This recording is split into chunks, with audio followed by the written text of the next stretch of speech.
8. 悪霊を追い出す。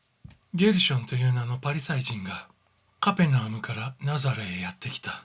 彼は博識の学者で、断食をしてはよく祈る習慣を持っていた。その生き様はみんなから尊敬され、特に悪霊を追い出す力で有名になった。パリサイ人の多くは天国は楽しいところであると教えているが、ゲルションは全く反対であった。彼はいつも仏頂面をして、口を開けば災害が間もなくやってくると予言をするのであった。悪霊を追い出すことに成功した時だけ顔が輝いた。エルダトにはメダトという息子がいた。メダトには大変な悪霊が取り付いて、どんなものが格闘してもメダトから離れようとはしなかった。父のエルダトは、この長男には人間の霊の代わりに野獣の霊が宿っているのではないかと心配した。エルダトはイエスに打ち明けて言った。私には2人の息子がおりました。1人はヨナタンといって、とても可愛い子でしたが、とても残酷な死に方でこの世を去りました。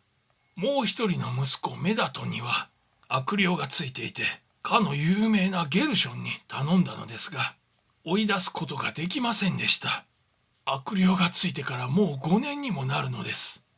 妻はすでに子を産む年齢を過ぎてしまい、私には世継ぎの希望が絶たれてしまったのです。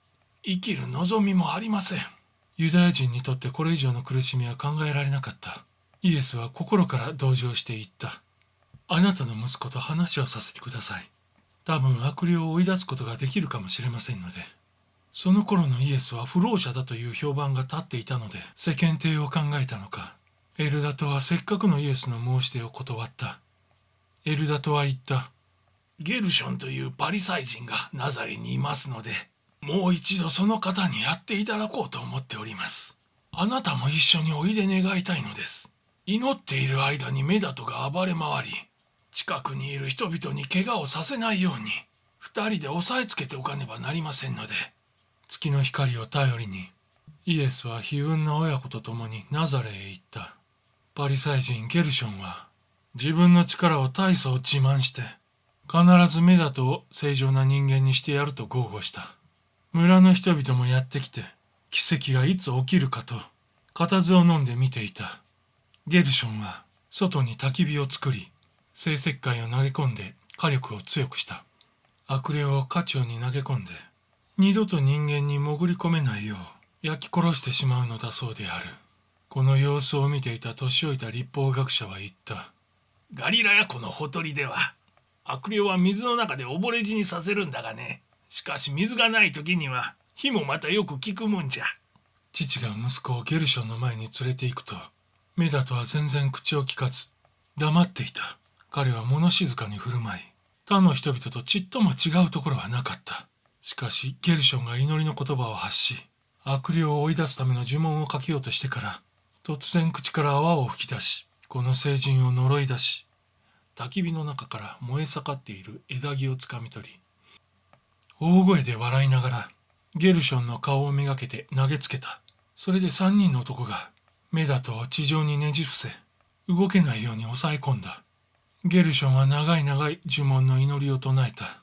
しかし一向に効き目が現れず、悪霊は前よりもしっかりとメダトに食いついていた。ついにゲルションは父に向かって言った。もうわしの手に負えんわい。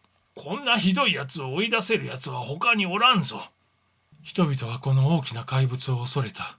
父は着ていた衣服を裂いて嘆き悲しむのであった。しばらくしてからメダトがおとなしくなった頃、太い縄で縛り上げるように命じた。ゲルションは顔にやけどを負わされ、これ以上他人に危害が及ぶのを防ごうと思った。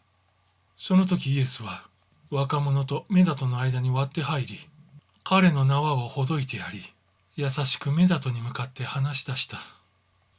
兄弟よ、起き上がりなさい。天の御父が私と一緒におられます。天の御父の皆によって汚れた霊に命じる。この人から出て行きなさい。自分たちの住む暗黒の世界へ帰りなさい。しばらくの間、深い静けさが続いた。ゆっくりとメダトは立ち上がり、彼の大きな体をイエスの前に突き出した。不思議なことに、彼の体は笛のような美しい音を発し、両目からは大粒の涙が流れていた。大きなため息を吐いてから、彼はイエスの前にひれ伏し、両手を地につけて叫んだ。私をお救いくださった方よ。その叫び声はこの世のものとは思えなかった。それはちょうど死者が再び生き返った時に肉体を震わせるような声であった。彼は二度と暴れることはなかった。彼は静かに目を上げながらイエスに向かって言った。あなたはどなたでしょうか？預言者ですか？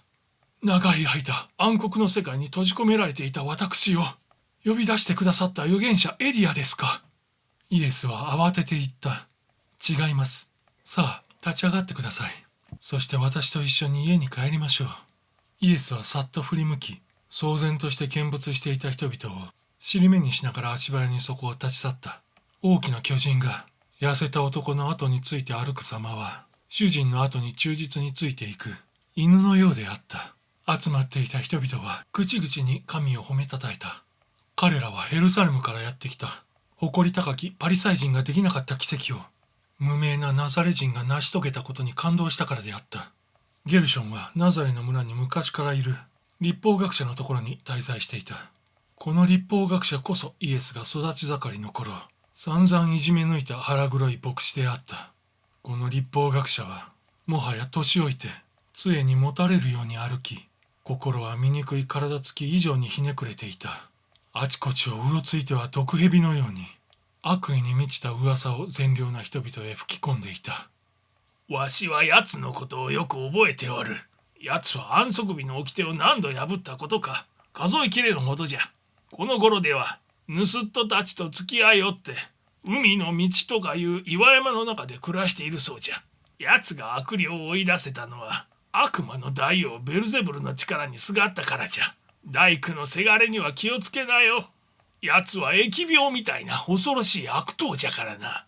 この噂が村中に広がり、腹黒い律法学者は麦の育成を邪魔するアザミのような種をあちこちにばらまいて歩いた。多くの者はパリサイ人を尊敬していた。それで人々は、ゲルション様は日頃からよく断食をなさるそうだ。けれどもイエスは断食をしない。ゲルション様は礼拝堂ではとても素晴らしい説教をなさるそうだ。